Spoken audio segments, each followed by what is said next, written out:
Hi hello నమస్తే welcome to India next. చిన్న సినిమాలను ఆదుకునే పెద్ద మనసున్న వారిలో మొదటివారు దాసరి నారాయణరావు గారు. తరువాతి వరుసలో ఉన్నవారే రామ్ సత్యనారాయణ గారు. ఆయనే ఈరోజు మనతో పాటు స్టూడియోలో ఉన్నారు. నమస్కారం అండి. నమస్కారం అమ్మా. ఎలా ఉన్నారు? సూపర్గా ఉన్నా. రామ్ సత్యనారాయణ గారు, అసలు మీ మొదటి సినీ ప్రస్థానం ఎలా మొదలైంది? ఇది 2004లో ఫస్ట్ టైం నేను సినిమా తీశానమ్మా. దాని పేరు ఎస్పి సింహ. దానికి హీరో సుమన్ గారు, రవళి, ఎంఎస్ నారాయణ వాళ్ళందరూ. అక్కడి నుంచి ఆ సంవత్సరం 13 సినిమాలు తీసాం. ఆ 13 సినిమాల తర్వాత first Guinness book of world record అనమాట. ఒక నిర్మాత 13 సినిమాలు తీసింది, ఇలాగ దాఖలాలు లేవు. అంతకుముందు రామానాయుడు గారు ఒక 6 సినిమాలు తీశారు 1 ఇయర్లో. రామ్ గోపాలం గారు ఒక సంవత్సరంలో 7 సినిమాలు డైరెక్ట్ చేశారు. అంతేగాని ఒక నిర్మాతగా హైయెస్ట్ సినిమాలు తీసింది మనం. చాలా వెరీ నైస్ అండి. అండ్ మీరు ఒక నిర్మాతగా, యాజ్ ఎ ప్రొడ్యూసర్గా ఒక కథలో మీరు అసలు ఏం చూస్తారు? కథని మనకు ఒక ఐడియా ఉంటుంది. మనం సమాజంలో ఏ సినిమా అనేది ఒక మాధ్యమం, టీవీ అనేది ఒక మాధ్యమం, ఓటీటీ అనేది ఒక మాధ్యమం. మూడిట్లకి 3 రకాల కంటెంట్లు ఉంటాయి. అంటే సినిమాలో ప్రేక్షకులు టికెట్ కొనుక్కుని థియేటర్ రావాలంటే ఏం పెడితే థియేటర్ వస్తారు టికెట్ కొనుక్కొని. ఎందుకంటే పక్కనే టీవీలో ఫ్రీగా చూస్తారు, దానికి ఖర్చు లేదు కదా. అలాగే ఓటీటీలో సంవత్సరానికి ఒకసారి 350 రూపాయలు కడితే ఆహా టీవీకి, సపోజ్ ఎగ్జాంపుల్ ఆహా అనే ఛానల్కి ఒక 350 రూపాయలు కడితే అంటే రోజు రూపాయి అవుద్ది. ఒక రోజు రూపాయికి అనేకమైన సినిమాలు చూస్తుంటారు. అక్కడ కాంపిటేటివ్గా అన్ని ఒక చోట ఫ్రీగా, ఒక చోట రూపాయికే సినిమా వస్తున్నప్పుడు 100 రూపాయలు పెట్టి ప్రేక్షకుడు థియేటర్ రావాలంటే మనం ఎలాంటి కంటెంట్ అందజేస్తే వస్తాడో అని ఒక నిర్మాతగా ఆలోచించుకుని అలాంటి కథను ఎన్నుకుంటాం. అసలు మీరు ప్రొడ్యూసర్గా ఎదగడానికి ఇంత సక్సెస్ఫుల్గా స్టాండ్ అయి ఉన్నారు ఇప్పుడు ఇండస్ట్రీలో. ఈ పేరు సంపాదించడానికి ఎన్నో కష్టాలు, కన్నీళ్ళని చూసుంటారు. ఆ సన్నివేశాలని కొన్ని మా ప్రేక్షకులకి వివరించండి. కష్టాలు, కన్నీళ్ళు అన్నీ అయిపోయి దాటుకుని బయటకు వచ్చేసాం కాబట్టి పర్లేదు.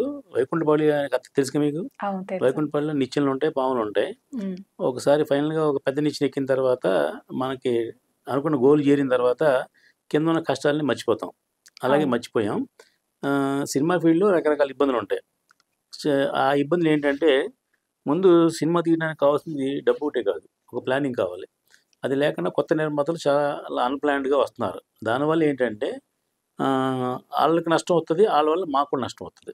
సీనియర్స్గా ఒక నిర్మాత కొత్తగా వచ్చి అతను తెలియకుండా ఒక నిర్మాణం సాగిస్తే ఒక టెక్నీషియన్ కానీ, ఆర్టిస్ట్ కానీ రేట్లు కానీ ఇవ్వడంలో తెలియక వాళ్ళు రకరకాల రేట్లు ఇస్తారు.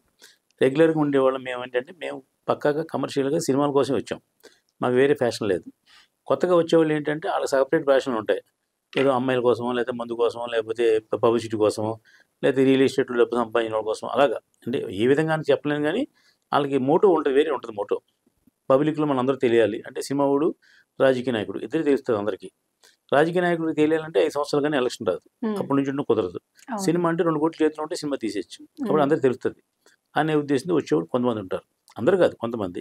కాబట్టి ఎవరి మోటో వాళ్ళకు ఉంటుంది కాబట్టి అలా సినిమా తీస్తారు. మాలాంటి వాళ్ళు ఏంటంటే రెగ్యులర్గా డబ్బు కోసం ప్లస్ 10 మంది టెక్నీషియన్ని బతికించడం కోసం సినిమాలు తీస్తాం. అందువల్ల మా దృక్పథం వేరుగా ఉంటుంది, ఆ దృక్పథం వేరుగా ఉంటుంది. జనరల్గా ఏ బిజినెస్లో అయినా 90% సక్సెస్, 10% ఫెయిల్యూర్ ఉంటుంది మిగతా బిజినెస్లో. అంటే బంగారు కొట్టు, బట్టలు కొట్టు, లేదా ఏం చేసినా. కానీ ఒక సినిమా ఫీల్డ్ మాత్రం రివర్స్లో ఉంటుంది. 10% సక్సెస్ ఉంటుంది, 90% ఫెయిల్యూర్ ఉంటుంది.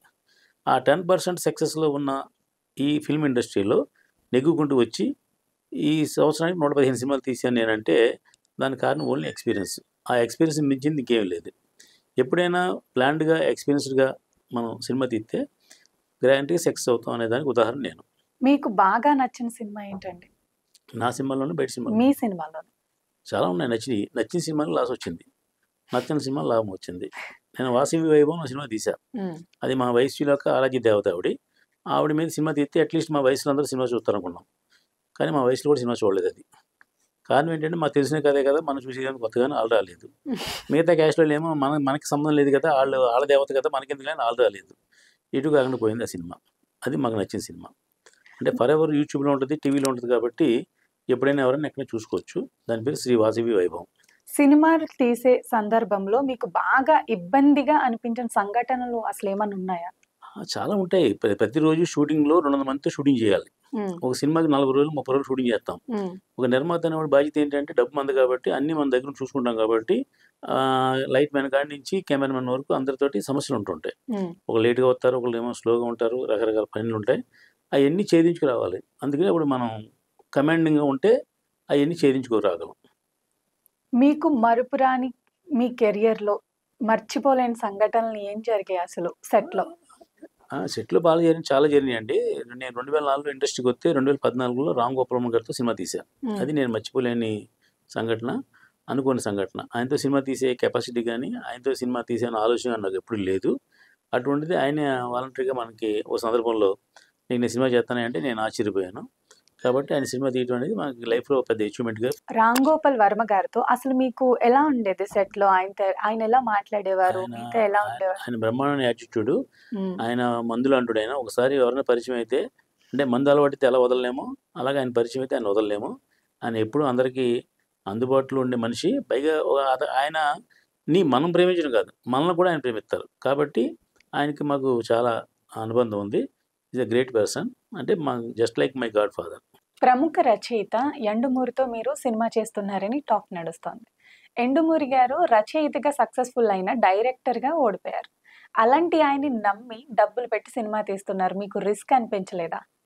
మీరు క్వశ్చన్లో యండుమూరి గారితో సినిమా చేస్తున్నారని తెలిసింది, టాక్ వచ్చింది అన్నారు కదా. ఆ టాక్ ఏం కాదండి, నేనే పేపర్లో వేసాం. మన 10వ తారీఖున సినిమా అనౌన్స్ చేసాం. ఆయనతో అంతర్ముఖం అని ఆయన సూపర్ హిట్ నవల ఒకటి ఉందండి. ఆ నవల్ని మొన్న 10వ తేదీన నా పుట్టినరోజు సందర్భంగా ఆ సినిమా అనౌన్స్ చేసాం. పోతే డైరెక్టర్గా ఫెయిల్ అయ్యారు, రైటర్గా సక్సెస్ అయ్యారు అన్నారు కదా. సక్సెస్ ఫెయిల్యూర్లు అన్నీ పక్కన పెడితే ఇదే లెజెండరీ. యండమూరి వీరనాథ్ అంటే ఈవేళ తరానికి 10% తెలుసు, కానీ ఆ తరానికి 100% తెలుసు. ఈ మాధ్యమాలు అంటే టీవీలు, పేపర్లు, సినిమాలు రాకముందు ఒక బుక్స్ మీద అందరూ చదివేవారు. అంటే పుస్తక ప్రియులు ఉండేవారు అప్పట్లో.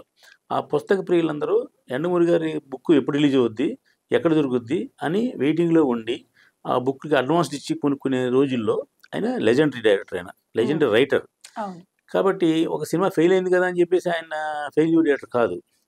ఇప్పుడు సక్సెస్ ఫెయిల్యూర్ అనేది ఆ సందర్భాన్ని బట్టి ఉంటుంది. సపోజ్ మా త్రివిక్రమ్ శ్రీనివాస్ గారు సూపర్ హిట్ డైరెక్టర్. ఆయన ఆల్రెడీ అత్తారింటి దారేది లాంటి సూపర్ హిట్ సినిమా ఇచ్చారు.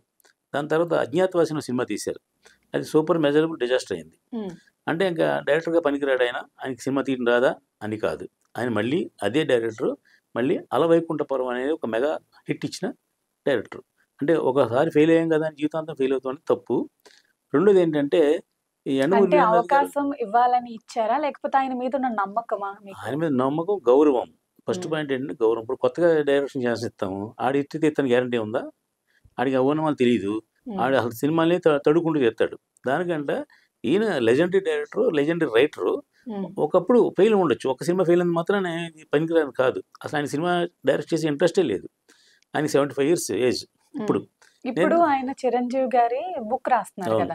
ఇంత బిజీ షెడ్యూల్స్ లో అసలు ఆయన ఎలా ఒప్పించారు మీరు? అంటే పొద్దున్న 6 రాత్రి 10 వరకు ఆ బుక్ రాయరండి. మధ్యలో రిలాక్స్ ఉంటుంది కదా. అంటే ఆ బుక్ అలా రాస్తే 10 రోజులు అయిపోద్ది. అది కాదు. ఆయనకి ఏంటంటే ఈ రైటర్స్ ఎప్పుడు కూడా థాట్స్ వచ్చినప్పుడు, ఆలోచన వచ్చినప్పుడు రాస్తారు. రోజు పొద్దున్న సాయంత్రం వరకు వాళ్ళు పని చేయరు. అందుకని గురుగారు మీరు అన్నిటికీ అడిగా, నేను ఏమంటే మనం సినిమా చేద్దామంటే నేను చేయను అన్నారు. ఏంటి సార్ అన్న, 75 years వయసులో డబ్బు కోసం కాదు, పని కోసం అవసరం లేదు, సినిమా డైరెక్షన్ కొత్త కాదు నాకు, నేను ఎందుకు చేయాలి, నేను చేయను అన్నారు. కాదు గురుగారు, నా కోసం చేయండి సార్, మనం సరదాగా ఆట విడుపులాగా రోజు పొద్దున్న 10 షూటింగ్ వెళ్ళి సాయంత్రం 5 వచ్చేద్దాం. అలాగా 30 రోజులు చేస్తే మనకి టైం ఉంటుంది. మిగతా టైంలో మీరు మీ కథ చిరంజీవి గారి కథ రాసుకోండి, బయోపిక్, మనం ఇలా చేద్దాం సార్ అని బతిమాలితే ఆయన డబ్బుకి లొంగే మనిషి కాదు. లేకపోతే ఆయన మనం ఏదో ముచ్చట చూపించి ఏమండి మీకు ఇంత డబ్బు ఇస్తాను చేయండి అంటే చేసిన అవసరం లేదు. ఎందుకంటే ఆయన లెజెండరీ రైటరే కాదు, లెజెండరీ డబ్బులు మనిషి కూడా. ఆ రోజునే 1,00,000 కోట్లు ఎప్పుడో సంపాదించారు. నేను చేయను అంటే, కాదు గురుగారిని బతిమాలి, ఆయనకి నాకున్న అనుబంధం కొద్దీ సరే నీకు కొంచెం చేతను పద అన్నారు. అంటే జనరల్గా ఒక రైటర్ కానీ డైరెక్టర్ కానీ ఎక్కడికైనా లొకేషన్ తీసుకెళ్ళాలంటే మనం కారు వెళ్ళి దగ్గర తీసుకురావాలి. అటువంటిది ఆయన కారులో, ఆయన పెట్రోల్తో ఆయన నాతో వస్తారు. ఎందుకంటే నా మీద ఉన్న అభిమానం. ఒక మనిషి కనెక్షన్ ఉంటుంది. ఒక రామ్ గోపాల్ గారితో నాకు ఎలా అనుబంధం ఉందో యండమూరి వీరనాథ్ గారితో కూడా అలాంటి అనుబంధమే. కాబట్టి ఆయన ఒప్పించా. ఆయన ఒప్పించడం కోసం ఆయనకి ఏం డబ్బు చూసి కాదు, లేదా ఆయనకి డైరెక్షన్ చేయడం సరదా కాదు ఆయనకి. నా కోసం చేయండి గురుగారు, నేను యండమూరి గారు డైరెక్టర్, నేను ప్రొడ్యూసర్ అంటే నాకు గ్రేట్ వాల్యూ సార్ అని చెప్తే ఆయన నాకు నా అభిమానం కోసం నన్ను నమ్మి సరే నేను చేస్తానులే పో అన్నారు. ఆ విధంగా ఆ సినిమా స్టార్ట్ అవుతుంది. ఇప్పుడు కథ చర్చల్లో ఉంది. ఒక 10 రోజుల్లో ఆర్టిస్టులు అన్నీ ఫిక్స్ చేసి చేస్తాం. అప్పట్లో అంతర్ముఖం అనేది సూపర్ హిట్ నవల అండి అది. ఆ నవల పేరు చెప్తే ఎవరా అని అందరూ ఆశ్చర్యపోతారు అనమాట. అవునండి. అప్పట్లో చాలా ఊపేశారు కదా యండమూరి గారు ఇప్పుడు కూడా ఊపుతున్నారు. అంటే మీ కుర్రోళ్ళకి ఏంటంటే ఇప్పుడు వాట్సాప్లు ఫోన్లు వచ్చిన తర్వాత యూట్యూబ్ చూడడం సరిపోతుంది తప్ప పుస్తకాలు చదివి ఇంట్రెస్ట్ లేదు ఎవరికైనా. సినిమాలు చూడట్లేదు. ఇదివరకు సినిమాలో పాట వస్తే మేము ఏళ్ళు వేసి కూర్చునేవాళ్ళం. ఇప్పుడు పాట వస్తే సెల్ ఫోన్ చూస్తున్నారు అందరూ. అవునా కదా? అంటే మీరు మా తరం కాదనుకోండి, మీరు కొత్త తరం కదా. ఇప్పుడు మీ తరం వాళ్ళు ఏంటంటే వాట్సాప్ చూస్తున్నారు తప్ప సినిమా చూడట్లేదు. సినిమాలో 2 గంటల సేపు సినిమా చూసి ఓపిక లేని ఈ జనంలో ఆయన సినిమా డైరెక్షన్ చేయాల్సిన అవసరం లేదు. కేవలం మనకి ప్రతిష్టాత్మకంగా మిగిలిపోద్ది ఆ సినిమా అనే ఉద్దేశంతో చేస్తున్నాం. మీకు నిర్మాతగా బాగా గుర్తింపు తీసుకొచ్చిన చిత్రం ఏంటండి? చాలా ఉన్నాయి. 115 సినిమాల్లో బాగా ఇప్పుడు ఐస్ క్రీమ్ అనే సినిమా చెప్పాం కదండి, రామ్ గోపాలం గారితో తీసిన సినిమా. అది చాలా గుర్తింపు తీసుకొచ్చింది. అవార్డ్స్ ఏమైనా వచ్చినాయి దానికి? అవార్డ్స్ ఆ సినిమాకి రాలేదు, చాలా సినిమాకి వచ్చినాయి. రామ్ గోపాలం గారు అవార్డులు వచ్చే సినిమా తీయరు, మనీ వచ్చే సినిమా తీస్తారు. ఫిలిం ఇండస్ట్రీలో కాస్టింగ్ కోచ్ ఉంటుంది అంటారు. అది నిజంగా ఉందంటారా, లేకపోతే అది ఒక అపోహన? ఫిలిం ఇండస్ట్రీ ఏంటంటే కాస్టింగ్ కోచ్ అనేది ఎక్కడైనా ఉంటుంది. ఒక అమ్మాయి ఉంటే ఒక అబ్బాయి అంటే ఎక్కడెక్కడ గోగుతాం గీగుతాం అనుకుంటారు కదా. అది ఫిలిం ఇండస్ట్రీ అని మీకు ఫిలిం వాళ్ళు కాబట్టి ఫిలిం గురించి మాట్లాడుతున్నారు. అది బయట వాళ్ళకి కూడా చాలా చోట్ల జరుగుతూ ఉంటాయి. అంటే ఫిలిం ఇండస్ట్రీకి మేమైతే ఒక ప్రిన్సిపల్ కోసం వచ్చాం. ఏది సినిమా తీద్దాం, ఎలా తీద్దాం అని ఆలోచనకు వచ్చాం. చెప్పాను ఎందాక మీకు 2వ తరం ఉంటారు. వాళ్ళు ఏంటంటే ఊరికి అమ్మాయిని గోగుదామా, లేదా మందు కొడదామా, లేదా పార్పించుకుందామా, రాలేదు. ఒక థీమ్ తో వచ్చాం ఇండస్ట్రీకి అని అన్నారు. ప్రతి ఒక్కరూ ఆ థీమ్ ని ఫాలో అవ్వాలని రూలే లేదు. నేను ఫాలో అవుతాను, నా ఇష్టం వచ్చి నేను ఫాలో అవుతాను తప్ప వాళ్ళు ఎదురోళ్ళని ఫాలో మనం చెప్తాం. ఇప్పుడు కాస్టింగ్ కౌచ్ అనేది ఇద్దరు ఇష్టపడితే చేసేదండి, ఒకళ్ళు ఇష్టపడితే చేసేది కాదు. ఆ కాస్టింగ్ కౌచ్ గురించి సినిమా ఇండస్ట్రీలో ఉన్నారు కాబట్టి దాని గురించి మాట్లాడతారు తప్ప మిగతా కూడా బోల్డ్ చోట్ల బోల్డ్ జరుగుతూ ఉంటాయండి. మేమైతే అలాంటి వాటికి దూరంగా ఉంటాం. అంటే ఒక ఏజ్ రీచ్ అవనివ్వండి, ఒక సీనియారిటీ రీచ్ అవనివ్వండి, మూడుదేమో మనం వచ్చిన పని ఏంటి, ఈ అమ్మాయిని పోవడం కోసం కాదుగా. ఆ ఉద్దేశంతో మేము ఎప్పుడు వాటి జోలికి వెళ్ళాం. ప్రతి చోట 10%, 1% నీచులు ఉంటారు. అలా నీచులు కూడా ఉండొచ్చు. మీరు ఏ ఇయర్లో 24 ఇయర్లో స్టార్ట్ చేశారా మీ కెరియర్? 20లో స్టార్ట్ చేశారా, 30స్లో స్టార్ట్ చేశారా మీరు ఇండస్ట్రీకి రావడం? 2024లో స్టార్ట్. 2024 అండి ఇది. 2024. నేను 2004లో వచ్చాను ఇండస్ట్రీ. మీరు నా వయసు అడుగుతున్నారా, దాని గురించి అడుగుతున్నారా? నేను అనేది కాస్టింగ్ కోచ్ అంటే ఇప్పుడు వయసు అయిపోయింది అనేసి అన్నారు కదా, ఆ టైంలో ఏమైనా? ఆ టైంలో కాస్టింగ్ కోచ్ అనేది లేదు. కానీ ఈ మధ్య మీ మాధ్యమాలు టీవీలో ఇచ్చిన తర్వాత వీళ్ళకి మెసేజ్ కంటెంట్ కావాలి కాబట్టి అవన్నీ పెట్టుకుంటున్నారు. ఇదివరకు ఎన్ని జరిగాయి కదండి భారతదేశంలో. ఎక్కడ ఏమి అమ్మాయి ఆడపిల్ల ఉంటే పక్కన మగవాడు ఉంటాడు కదా. అవునండి. ఇప్పుడు జరిగాయి, ఇప్పుడు తెలుస్తుంది, అప్పుడు తెలియట్లేదు. ఈ టీవీ వాళ్ళు కూడా ఏదో వాళ్ళకి 24 hours రన్ చేయాలంటే ఏదో మ్యాటర్ కావాలి కదా, అందుకే వేసింది ఏడిపిస్తున్నారు అంతే.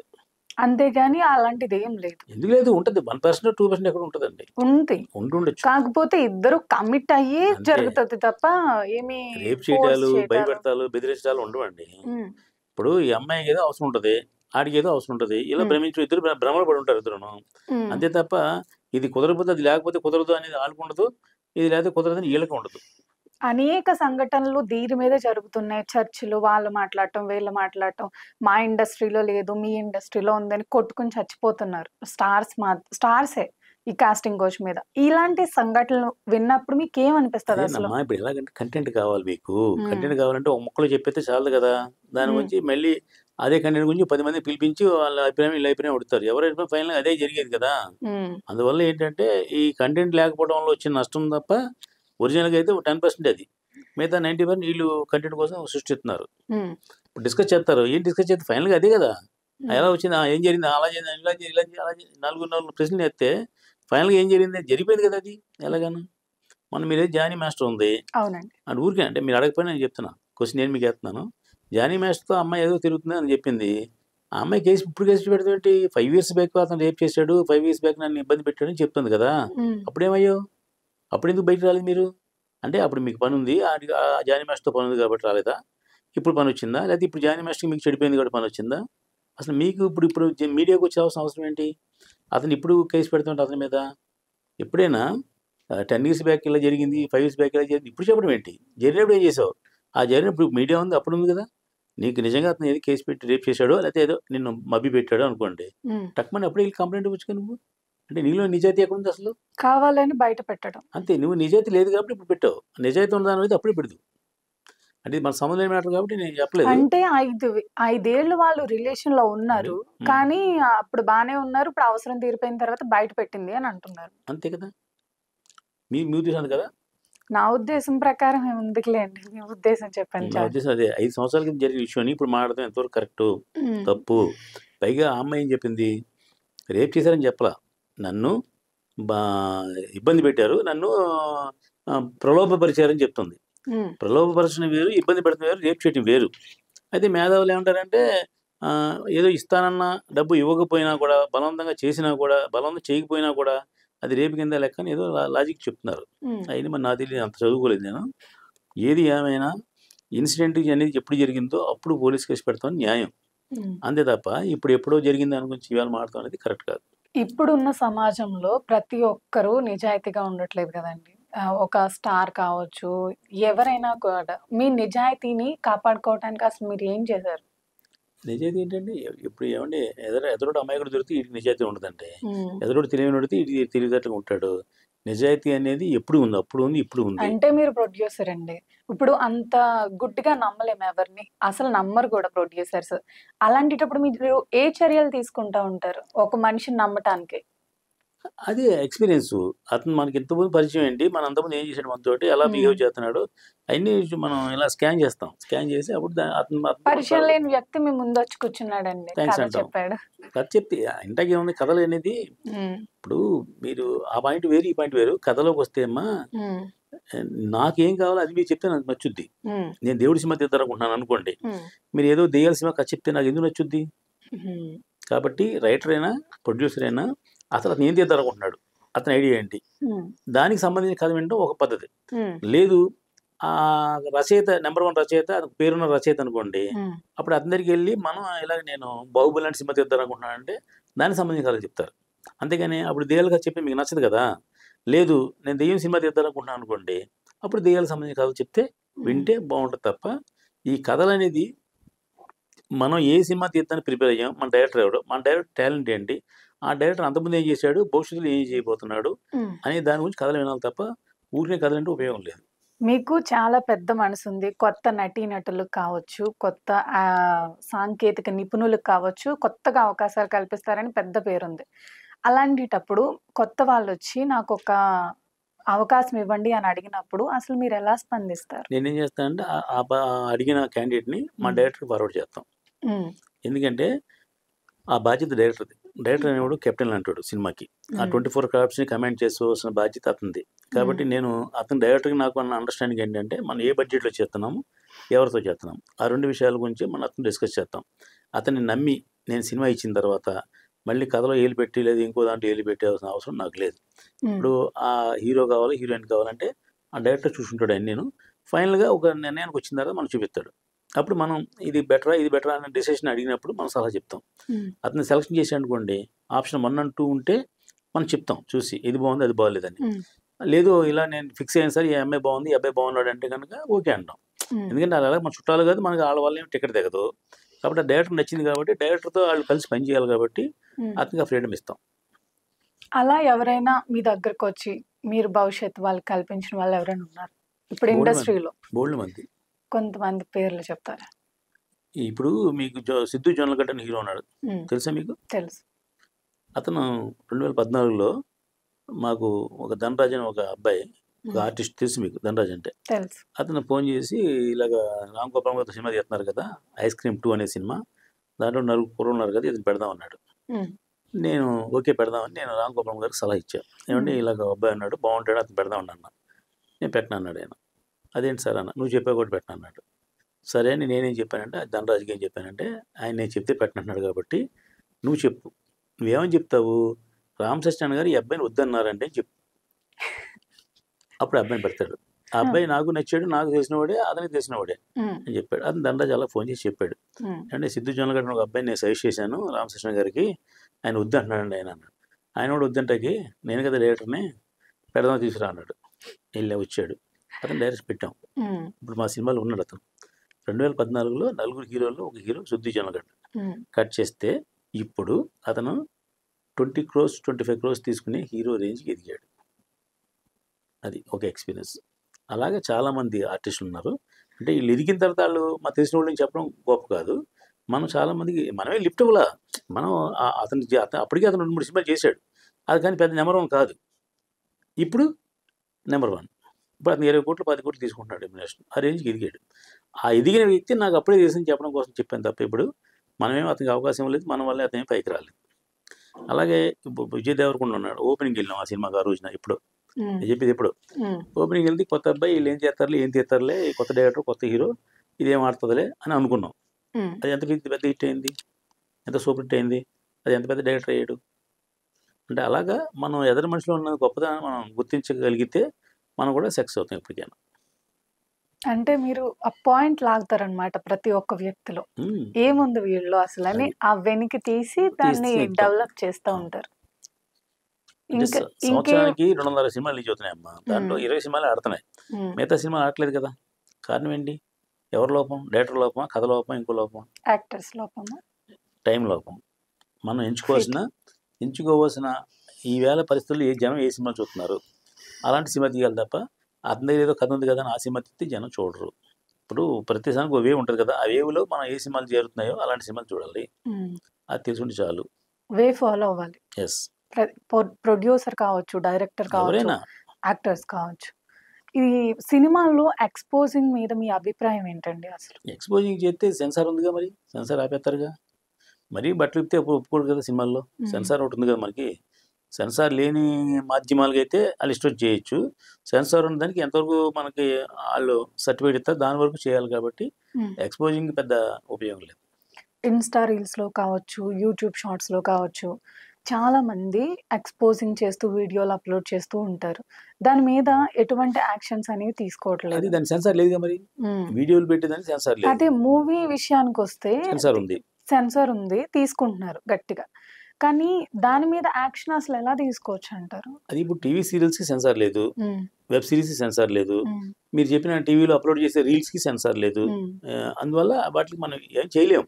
పెచ్చిమీరిపోతున్నారు కదండి. అవును, అంటే దీనికి మీరు ఏమైనా చెప్తారా దీని మీద? అమ్మ చాలా తప్పమ్మా అని చెప్తాను. అదలబాయ్ అంటారు మనల్ని. అది ఎవరి పర్సనల్ అభిప్రాయం కదా, అది మనం చెప్పలేము. మనం చెప్పిన వాళ్ళు వినరు కూడా. ఇప్పుడు వాళ్ళు అలా ఎక్స్పోజ్ చేస్తే పాపులర్ అవుతాం, 10 మంది తెలుస్తాం కదా, మనకు అవకాశం వస్తాయని వాళ్ళు ఎక్స్పోజ్ చేస్తారు. ఎందులో అవకాశాలు అంటే సినిమాల్లో? దేంట్లో? సినిమాల్లోనే. అలా అవకాశాలు వచ్చిన వాళ్ళు ఎవరైనా ఉన్నారా? తెలియదు. అంటే ఎక్స్పోజింగ్ అనేది చూపించడం వల్ల ఇదివరకు పూర్వం ఏంటంటే సినిమాలు ఫిల్మ్ ఉన్న రోజుల్లో సపోజ్ అంటే మేము ఆడపిల్ల కాబట్టి చెప్పకూడదు, బ్లూ ఫిల్మ్స్ అలాంటివి ఉండే కాదు, దొరికే కాదు, ఎక్కడో దొరికాయి. ఇప్పుడు ఏమైందంటే ఈ డిజిటల్ టెక్నాలజీ వచ్చిన తర్వాత సెల్ ఫోన్లో కూడా సినిమా తీసేస్తున్నారు, సెల్ ఫోన్లో కూడా బూతులు తీసేస్తున్నారు. అవి నెట్లో కొడితే బోల్డ్ వస్తున్నాయి. ఫారెన్ వెబ్సైట్స్ అని ఉంటాయి కదా, దాంట్లో తీస్తే బోల్డ్ ఉంటాయి. ఇప్పుడు ఇంకెవరు కంట్రోల్ చేస్తారు? వెబ్సైట్ని కంట్రోల్ చేయడం అసలు కుదరదు. ఎందుకంటే అది ఎక్కడో అమెరికాలో లోడ్ చేస్తాడు, ఇక్కడ చూస్తారు. ఇప్పుడు సపోజ్ మీరు ఎవరైనా పట్టుకుని మాకు ప్రొడ్యూస్ కౌన్సిల్ ఫిల్మ్ ఛాంబర్లో కూడా మాకు పైరసీ అని ఒక సెల్ ఉంది. ఆ పైరసీ వాళ్ళు ఇలాంటివి ఉంటే కనుక తీసేస్తారు. అది ఈ ఛానల్లో తీస్తే అది వెంటనే ఇంకో ఛానల్ పెడతాడు. అలా దాన్ని ఎవరు ఆపలేము. అది ఇంకా అది ఫారంలో ఎవరు అప్లోడ్ చేశారో కూడా తెలియదు మనకి. అలాగే పైరసీ సినిమాలు ఉంటాయి కదా, ఆ పైరసీ సినిమాలు కూడా ఎవరు తెలియదు. ఇప్పుడు ఈవేళ దేవరా సినిమా రిలీజ్ అయింది, ఆల్రెడీ దేవరా సినిమా నెట్లో ఉంది. నెట్లో దేవరా సినిమా ఉంది. ఇక థియేటర్లో 3 రోజు 4 రోజు ఆడుతున్న సినిమా ఆల్రెడీ అప్లోడ్ చేశారు. దాని మీద ఎటువంటి యాక్షన్ తీసుకుంటున్నారు? ఇది ప్రపంచం ఈవేళ టెక్నాలజీ పెరిగిపోయిన టెక్నాలజీలో ఆపడం అనేది అంత ఈజీగా ఎవరికి కాదు. అసలు ఎవరు అప్లోడ్ చేశారో కూడా తెలియదు. అంతకుముందు పైరసీ వచ్చాయి. మద్రాస్ నుంచి ఒకళ్ళు ఎవరో థియేటర్లో వీడియో కెమెరా పెట్టి షూట్ చేసి మెడ్రాస్లో అమ్మేవారని ఒక విషయం ఉండేది మాకు తెలుసు. మాకు కూడా వాళ్ళు కంట్రోల్ చేయడం కోసం ప్రయత్నం చేశారు ఒకసారి మా సినిమా ఇండస్ట్రీ తరఫున. వాళ్ళు వార్నింగ్లు ఇచ్చారు, అరెస్ట్ చేయించారు, రకరకాలు చేశారు. ఆ టెక్నాలజీ పోయింది. ఇంకా ఇది థియేటర్లో ఫిలిం మీద షూట్ చేసి బయట సీడీలు అమ్మే రోజులు పోయినాయి. ఇప్పుడు ఏంటంటే ఈ వెబ్సైట్లు వచ్చిందని వెబ్సైట్లో పెడుతున్నారు. వెబ్సైట్లు ఆపడం ఎవరి వల్ల కాదు. ఇప్పుడు నేను దేవరా ప్రొడ్యూసర్ అనుకోండి, నా ఇంట్రెస్ట్ కొద్దీ కూర్చుని ఒక 10 మందిని వర్కర్స్ పెట్టి మేము ఏ నెట్లో ఏ ఛానల్ వస్తుందో చూసి దాన్ని డిలీట్ చేసేవాళ్ళు చేస్తున్నారు. ఇప్పుడు కూడా చేస్తున్నారు వాళ్ళు. ఇప్పుడు ఈ ఛానల్ ఇక్కడ డిలీట్ చేస్తే వెంటనే 5 నిమిషాలు ఇంకో ఛానల్ పెడుతున్నారు. ఇంకోటి అడగచ్చు మీరు, ఈ పెట్టడం వల్ల ఏంటి లాభం అని అడగలేదు మీరు. పర్లేదు, వాళ్ళకి ఏమి లాభం లేదు, దురద అంతే. వెబ్సైట్లో కావాలని వాళ్ళు సరదాతో చేస్తున్నారు. కానీ దీనివల్ల నష్టపోయేది ప్రొడ్యూసర్స్ ప్రొడ్యూసర్లు, కదండీ! డిస్ట్రిబ్యూటర్లు అందరూ పోతారు. హ్మ్. మరి అందరూ ఎందుకు నష్టపోతారు. వాళ్ళకేంటి పైశాచికత్వమా? అదే లేకపోతే అదే పైశాచికత్వం పిచ్చితనమా? లాంటిదనమాట. అదో ఆనందం వాళ్ళకి. అదో సరదా. పిచ్చానందం. ఇప్పుడు సిగరెట్ ఎందుకు కాలుతున్నావు, ప్యాకెట్ ఎందుకు కడుతున్నావు అంటే అదొక సరదా ఆడికి. అలాగే అదో సరదా ఆళ్ళకి. హ్మ్. ఆ వెబ్‌సైట్‌లో అప్‌లోడ్ చేయడం. దానివల్ల దీని డబ్బే మీద రాదు. యాక్షన్ ఎందుకు తీసుకోవట్లేదు ప్రభుత్వం? తీసుకుంటున్నారండి. ఫిల్మ్ ఛాంబర్ మనకొక సుప్రీం బాడీ ఉంది. హ్మ్. ఫిల్మ్ ఛాంబర్ అని. వాళ్ళు హ్మ్. యాక్షన్ తీసుకుంటున్నారు. హ్మ్. అయినా ఆపలేకపోతున్నారు. ఇప్పుడు మీ సోర్స్ ఎక్కడి నుంచి వస్తుందో తెలిస్తే ఆపొచ్చు. ఇది అండ్ అప్‌లోడింగ్ మనము ఎర్రర్ పెట్టొచ్చు కదండీ! ఇప్పుడు పెట్టొచ్చు. అప్‌లోడ్ అవ్వనివ్వకూడదు కదా! పెట్టొచ్చు. ఇంకోటి సంథింగ్ పెడతాడు. హ్మ్. ఇప్పుడు మీ వెబ్‌సైట్ మీ మీ మీ యూట్యూబ్ ఛానెల్ ఉందనుకోండి. హ్మ్. మీ ఇష్టం కదా! అవును. నా యూట్యూబ్ నా ఇష్టం. నేను అప్‌లోడ్ చేసుకుంటాను. మీది మీరు అప్‌లోడ్ చేసుకుంటారు. అలాగే ఆడు అప్‌లోడ్ చేసుకుంటాడు. దాన్ని ఎర్రర్ పెడతాం కుదరదు. ఆపడం కుదరదు. ఇది ఎక్కడుంది ఎర్రర్? ఇప్పుడు మీ ఎక్కడైనా ప్లగ్‌లో పెడితే ఎర్రర్ చేయొచ్చు. ఇది స్కైలో ఉంది కదమ్మా! హ్మ్. స్కైలో ఎలా చేస్తారు? పైగా ఇండియాలో కాదు చేసేది. ఓవర్‌సీస్‌లో. హ్మ్. అంటే దాని గురించి కొంచెం చిన్నపిల్లవి మేధావులందరూ ఆలోచించారు రకరకాలుగా. ఆపడం కుదురుద్దామని ఎక్కడ కుదరదు. గాలిని ఆపలేం కదా! గాలిలో వస్తుందది. సెన్సార్ బోర్డ్ సర్టిఫికేట్ ఇష్యూ చేస్తుంది కదండీ! ఏ సర్టిఫికేట్, యూ హ్మ్. సర్టిఫికేట్ అని. అసలు ఆ సర్టిఫికేట్స్ ఎలా ఇష్యూ అయితాయి అసలు? అంటే రూల్స్ ఉంటాయి. హ్మ్. సెన్సార్‌కి 18 ఇయర్స్ లోపు చూసే సినిమా వేరు. 18 ఇయర్స్ పైన చూసే సినిమా వేరు. తేడా. థియేటర్‌లో. హ్మ్. సెన్సార్ అనేది థియేటర్ కోసం చేస్తారు. ఇంక హ్మ్. వేరే దానికోసం తీయరు. హ్మ్. థియేటర్‌లో చూసే జరిగే సినిమా కోసమే సెన్సార్ జరుగుద్ది కదా! హ్మ్. అక్కడ హింస ఉండకూడదు. మీరు చెప్పిన ఇందాక చెప్పిన ఎక్స్‌పోజింగ్ ఉండకూడదు. అలాగే ఫైట్‌ల్లో కూడా ఎక్కువ ఉండకూడదు అని ఉంటాయి. ఆళ్ళయన్నీ చూసి దాన్ని బట్టి యూ/ఏ, హ్మ్. యూ అని 3 రకాల సర్టిఫికేట్‌లు ఇస్తారు. హ్మ్. ఆ 3 సర్టిఫికేట్‌లు చూస్తారన్నమాట. అంటే ఈ విషయం ఎలా చేయాలనే విషయం నిర్మాతకి డైరెక్ట్‌గా తెలుసు కాబట్టి దానికి అక్కడ బలవ్వకుండా ఉండటం కోసమే ప్లాన్డ్‌గా చేసుకుంటారాళ్ళు. హ్మ్. ఆ టైంలో ఏమైనా ఉండకూడనివి సినిమాలో ఉంటే కట్ గనుకుంటే చేస్తారు. కట్ చేయించేస్తారు. హ్మ్. అంతేగాని సర్టిఫికేట్ ఇష్యూ చేయరు. చేస్తారు. ఎందుకు కట్ చేసి తీసేయమంటారు. తీసి ఇవ్వాలి మనం. హ్మ్. అంతేగాని నిర్మాతల్ని, ప్రొడ్యూసర్స్‌ని, హ్మ్. డైరెక్టర్‌ని ఏమైనా ఏం చేయరు. డబ్బులడగటం అలాంటియేమైనా అలాంటివి చేస్తారా? ఉండవు. డబ్బులు అడిగితే ఇంకేముంది అన్నీ చేయొచ్చు కదా! హ్మ్. డబ్బులు తీసుకునే ఉద్దేశం ఉంటే ఆళ్ళు మన ఇష్టం చేయొచ్చు. అలా కరప్షన్ జరగదక్కడ. హ్మ్. సెన్సార్ అనేది ఎందుకంటే పబ్లిక్‌లో ఉంటది కదా అది. రేపొద్దున ఎవరైనా మీలాంటి మేధావులు అడుగుతారు. ఏంటి నువ్వు ఆ సర్టిఫికేట్ ఎందుకు ఇచ్చావు అని అడుగుతారు కదా! హ్మ్. అందువల్ల జుగుప్సాకరమైనటువంటి సన్నివేశాలని ఆళ్ళు సెన్సార్ వాళ్ళు కట్ చేస్తారు. ఆళ్ళు కట్ చేస్తారు కాబట్టి మనమే ముందు తీయం. హ్మ్. మనం అలాంటి షూట్ చేయం అసలు. ఇంక పొద్దున్న వైలెన్స్ ఎక్కువుంది. ఓవర్ వైలెన్స్ ఉందనుకోండి చెప్తారు. రక్తం ఎక్కువ పడుతుందంటే, ఆ రక్తానికి మనం దాన్ని ఆహ్, తగ్గిస్తాం. దానికి ఎర్రర్ చేస్తాం దాన్ని హ్మ్. కావాలని. అది అది అన్నీ తెలుసు కాబట్టి దాని కొలతల ప్రకారం తీస్తారు. తెలియనోడు ఎవడో గబుక్కుని తీస్తే సినిమా కొలతలతో. ఆ! రక్తం ఉందనుకోండి మేము 100 కత్తిపోటు పొడిచారనుకోండి పొడవకూడదు. హ్మ్. అప్పుడేం చేస్తారంటే కత్తిపోటు పొడిచినట్టుగా ఆడు ఫేస్‌లో ఫీలింగ్ చూపిస్తారు తప్ప కత్తిని చూపించరు. అర్థమైందా మీకు? అర్థమైందండి. అది. సింపుల్ ట్రిక్స్‌ని యూజ్ చేస్తూ ఉంటారు. హ్మ్. బికాస్ ఆఫ్ సర్టిఫికేట్ కోసం. అంతే. అంటే మీరు కత్తిపోటు 100 పోట్లు పొడిచారు అని కథలో ఉందనుకోండి. హ్మ్. ఆ 100 పోట్లు పొడిచినప్పుడు మనం నిజంగా పొడిచి చూపిస్తే ఒప్పుకోరాళ్ళు. అందుకని అని ఆడు ఫేస్ ఫీలింగ్‌లో చూపించడమే చంపినట్టుగాను. మీరు సర్టిఫికేట్ కోసం స్ట్రగుల్ అయిన మూవీ ఏదైనా ఉందా? ఏమి లేదు. మనకు తెలుసు కదా రూల్స్ అండ్ రెగ్యులేషన్స్. హ్మ్. మనం ఇస్తే క్లీన్ సర్టిఫికేట్ ఇస్తారు. అంటే మన పర్పస్ ఏంటి? ఎందుకోసం తీస్తున్నాం సినిమా కూడా తెలియాలిగా. అందుకోసం మనం అలాంటి పెద్ద ప్రాబ్లమ్స్ ఏం ఫేస్ చేయలేదు. చిన్న సినిమాలు అసలు ఆడట్లేదు. హ్మ్. అసలు ఆడాలంటే ఏం చేయాలి? అది. గుర్తింపు రావాలంటే ఏం ఏం చేయాలి? చేయాలి? అంటే ఇప్పుడు మీకొచ్చిన ఎలా ఉందో ఆ సినిమా తీసేవాడు కూడా బుద్ధుండాలి. చిన్న సినిమా ఎందుకు ఆడతది? ఎలా ఆడతది?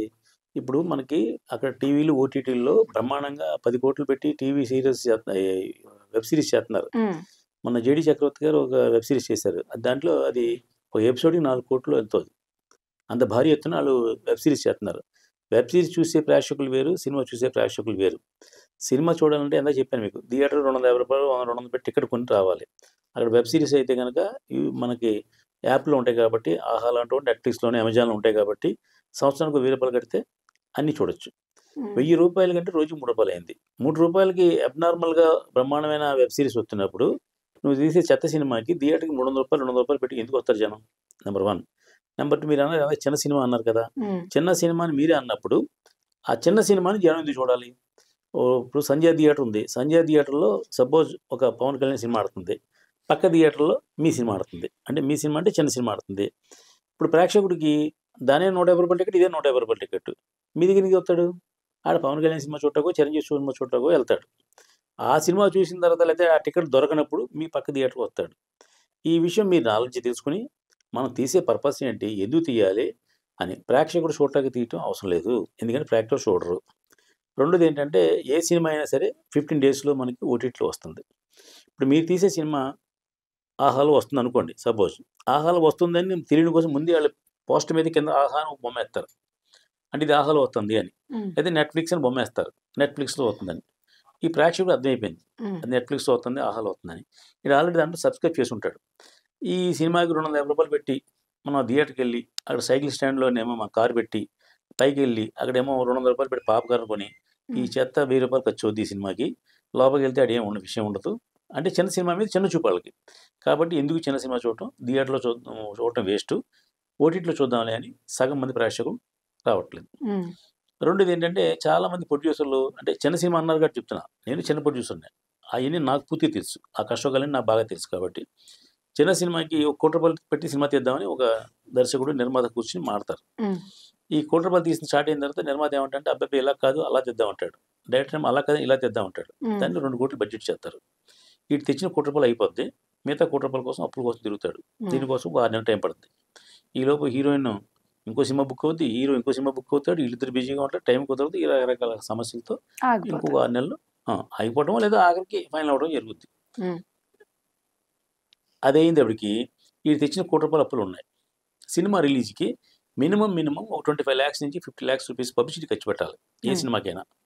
మేమనుకోండి ప్లాన్‌గా ఏం చేస్తామంటే మేము రూ. 1,00,00,000 సినిమా తీస్తుంటే ఓ 25,00,000 రూపీస్ పబ్లిసిటీ కోసం పక్కన దాచుకొని 75లో సినిమా ఎలా తీయాలని దానికి మేము కష్టపడి 75లో సినిమా తీస్తాం. ఎందుకంటే 25,00,000 పబ్లిసిటీ కావాలి కాబట్టి. అంటే మనం ఒక ఏ నుంచి జెడ్ వరకు రావాలంటే ఏం చేయాలో ఆ పనులన్నీ ప్లాన్డ్‌గా చేసుకుంటాం కాబట్టి మేము సక్సెస్‌ఫుల్‌గా సినిమాలు తీయగలుగుతున్నాం. సక్సెస్‌ఫుల్‌గా అంటే సక్సెస్‌ఫుల్‌గా సినిమా తీయటం వేరు. సక్సెస్‌ఫుల్ సినిమా తీయటం వేరు. డిఫరెన్స్ చెప్పండి కొంచెం. చెప్పండి. సక్సెస్‌ఫుల్‌గా సినిమా తీయటం అంటే అనుకున్న రోజు నుంచి అనుకున్న ప్రకారం సినిమా రిలీజ్ చేయటం. సక్సెస్‌ఫుల్ సినిమా తీయటం అంటే విజయవంతమైన సినిమా తీయటం. విజయవంతమైన సినిమా తీయటం అనేది మన చేతిలో లేదు. చెప్తే నేను ఇందాక చెప్పిన అజ్ఞాతవాసి సినిమా హిట్ అవ్వాలి కదా! అదే పవన్ కళ్యాణ్, అదే త్రివిక్రమ్ శ్రీనివాసే కదా! ఆడలేదు కదా! అలాంటి పెద్ద సినిమాలకే గ్యారంటీ లేనప్పుడు మన సినిమాలు ఎందుకు ఆడతాయి? కాబట్టి అది పక్కన పెడదాం. హిట్ ఫ్లాప్ అనేది పక్కన పెడితే అట్లీస్ట్ అనుకున్న ప్రకారం తీసాం, అనుకున్న ప్రకారం రిలీజ్ చేసాం. ఇక్కడ సక్సెస్ అయినట్టే. దాన్ని సక్సెస్‌ఫుల్‌గా సినిమా తీసినట్టు అంటారు. క్లారిటీ ఉంది మీకు? సక్సెస్‌ఫుల్ సినిమా అంటే హిట్ అవ్వాలి. హిట్ అవ్వాలంటే ఇప్పుడు మన సపోజ్ ఒక 4 సినిమాలు హిట్ అయినాయి. ఏవేంటి? ఒకటి 'ఆయ్' అనే సినిమా హిట్ అయింది. అది సుమారుగా 10 కోట్లు కలెక్ట్ చేసింది.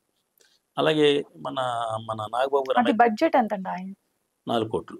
లేకపోతే 5 కోట్లు అవుద్ది. అలాగే నాగబాబు గారి అమ్మాయి సినిమా తీసింది. కమిటీ కుర్రోళ్ళు సినిమా. అది కూడా హిట్ అయింది. అంటే ప్రతి ఓడు హిట్ తీయాలని కొబ్బరి కొడతారు. కానీ ఇలాంటి సినిమా హిట్ అయిన సినిమాల గురించి చెప్తున్నాను. అలాగే 'బలగం' అనే సినిమా ఉంది. అది కూడా 4, 5 కోట్లు పెట్టి తీశారు. అది కూడా హిట్ అయింది. 10 కోట్లు కలెక్ట్ చేసింది. ఇలాంటి ఒక 4, 5 సినిమాలు చెప్పుకోదగ్గ సినిమాలు ఉంటాయి. వాళ్ళు ఎందుకు హిట్ అయినాయి అంటే దానికి ఒక బ్యాక్‌గ్రౌండ్ ఉంటుంది. ఇప్పుడు మరి ఆ సినిమాతో పాటు ఇంకో 10 సినిమాలు తీయాలి. అవి ఫ్లాప్ అయినాయి. అది కొత్తోళ్ళు, ఇది కొత్తోళ్ళే. ఇది ఎందుకు హిట్ అయింది, అది ఎందుకు ఫ్లాప్ అయిందంటే ఒకటి హిట్ అయిన ప్రతి సినిమా వెనక ఒక చరిత్ర ఉంటుంది. 'కమిటీ కుర్రోళ్ళు' అనే సినిమా నాగబాబు గారు అంటే చిరంజీవి గారి ఫ్యామిలీ నుంచి వచ్చిన సినిమా అది. అట్లీస్ట్ ప్రేక్షకుల్లో ఆ ఫీలింగ్ ఉంటుంది. రెండోది చక్కగా ప్రమోషన్ చేసి నిహారిక అనే అమ్మాయి పిఠాపురం అని ఇంకో చోటకి వెళ్ళి ప్రేక్షకుల్లోకి వెళ్ళి ఆ సినిమాని ప్రమోట్ చేసింది. అది హిట్‌కి ఒక కారణం. ప్రమోషన్. రెండోది డబ్బులున్నాయి ప్లస్ ప్రమోషన్ చేశారు. రెండో సినిమా 'బలగం' అనే సినిమా ఉంది. రిలీజ్ అయిన రోజున ఆ సినిమా అన్నారు. ఎప్పుడు మార్నింగ్ షోకి. మార్నింగ్ షోకి సపోజ్ 4,000 ఉంటే మ్యాట్‌కి 5,000 అయింది. ఫస్ట్ షోకి 10,000 అయింది. అలా పెరిగింది కలెక్షన్. ఎందుకు పెరిగిందంటే అది దిల్ రాజు గారు తీశారు. దిల్ రాజు గారికి అన్ని వసతులు ఉన్నాయి.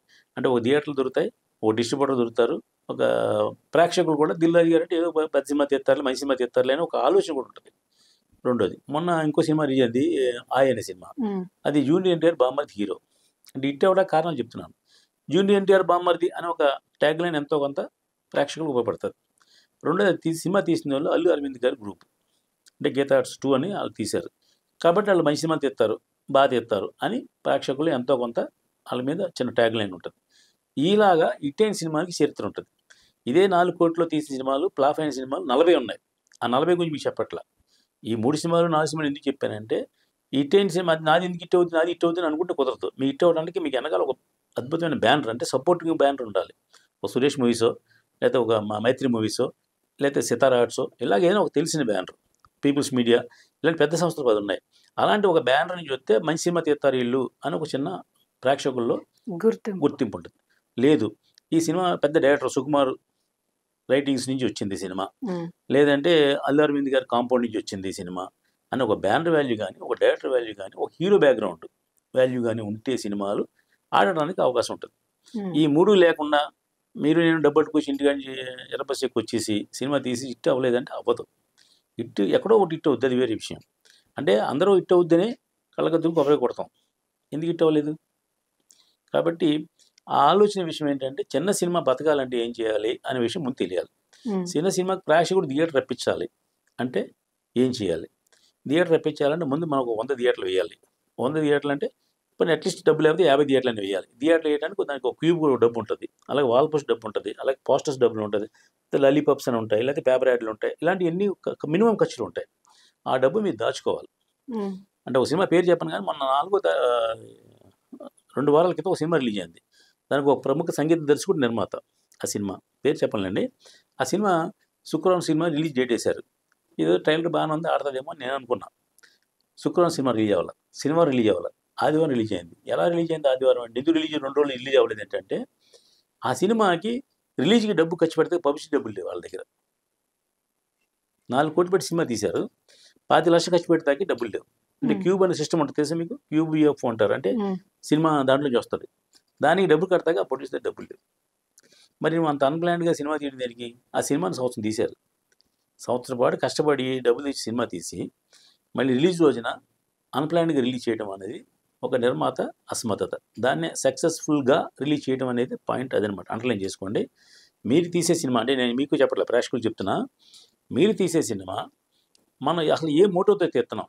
థియేటర్కి వెళ్దామన్నా, లేదా వెబ్ సిరీస్లో పెడదామన్నా, లేదా టీవీకి వెళ్దామన్నా, లేదా ఇంకేం చేద్దామన్నా, అది ఫస్ట్ క్లారిటీ తెచ్చుకోండి. ఇప్పుడు ఒక సినిమాకు ఒక రేంజ్ ఉంటుంది. ఇప్పుడు లైట్ మ్యాన్లు ఉంటారు అనుకోండి, లైట్ మ్యాన్లు 2,000 రూపాయలు తీసుకుంటాడు పెద్ద సినిమాకి, చిన్న సినిమాకి 1500 తీసుకుంటాడు, వెబ్ సిరీస్కి 1000 రూపాయలు తీసుకుంటాడు, టీవీ సీరియల్కి 500 తీసుకుంటాడు. ఇలాగ ఒక లెక్క ఉంటుంది. అంటే నువ్వు ఏ పర్పస్ మీద సినిమా తీద్దాం అనుకున్నావో అలా తీస్తే నీకు బడ్జెట్ కూడా తగ్గుద్ది ఆటోమేటిక్గా. సపోజ్ ఒక లొకేషన్ ఉందనుకోండి, ఒక ఇల్లు ఉందనుకోండి, మామూలుగా 25,000 తీసుకుంటారు సినిమాకి అయితే, వెబ్ సిరీస్కి అయితే 15,000 తీసుకుంటారు, టీవీ సీరియల్కి అయితే వాళ్ళు 10,000 తీసుకుంటారు. అంటే ప్రతి దాంట్లోని కూడా వ్యత్యాసం ఉంటుంది. పెద్ద సినిమా, వెబ్ సిరీస్, టీవీ మూడిట్లకి. అప్పుడు దాన్ని బట్టి మనం తీసే పర్పస్ దేనికి తెలిస్తే ముందే మీకు నేను అద్భుతంగా రిలీజ్ చేస్తాను థియేటర్ సినిమా అని తీస్తారు, డబ్బు అంతా ఖర్చు పెడతారు, ఆఖరికి అది టీవీలో పెడతా కూడా పనికిరాదు. కాబట్టి ఈ ఈ ఇండియా నెక్స్ట్ టీవీ ద్వారా చెప్పేది ఏంటంటే, మీరు సినిమా తీసేటప్పుడు మన బడ్జెట్ ఎంత, మన రిలీజ్కి పబ్లిసిటీ ఎంత, ప్రమోషన్ ఎంత, ముందు ఏంటి వెనకాలంటే ఎన్ని చక్కగా ప్లాన్ చేసుకుని మీరు సినిమా తీయండి, డెఫినెట్గా సక్సెస్ అవుతారు. అంటే సక్సెస్ అవ్వడం అంటే హిట్ కొడతారని కాదు, సక్సెస్ఫుల్గా రిలీజ్ చేస్తారు. ఆ తర్వాత పైన భగవంతుడున్నాడు, ప్రేక్షకుడు ఉన్నాడు, నచ్చితే చూస్తారు, నచ్చకపోతే టాటా చెప్తారు. అయ్యో, చాలా చక్కగా చెప్పారండి. మీ విలువైన సమయాన్ని మా ఇండియా నెక్స్ట్కి ఇచ్చారు. చాలా చాలా ఇండియా చాలా నెక్స్ట్కి ఎందుకు ఇచ్చాము టైం అంటే, మన మాట విని ఎవడైనా ఒక నిర్మాత అయినా ఆగి ఆలోచించి సినిమా తీస్తారేమో అని ప్రయత్నం. చాలా చాలా హృదయపూర్వక నమస్కారాలు. Thank you.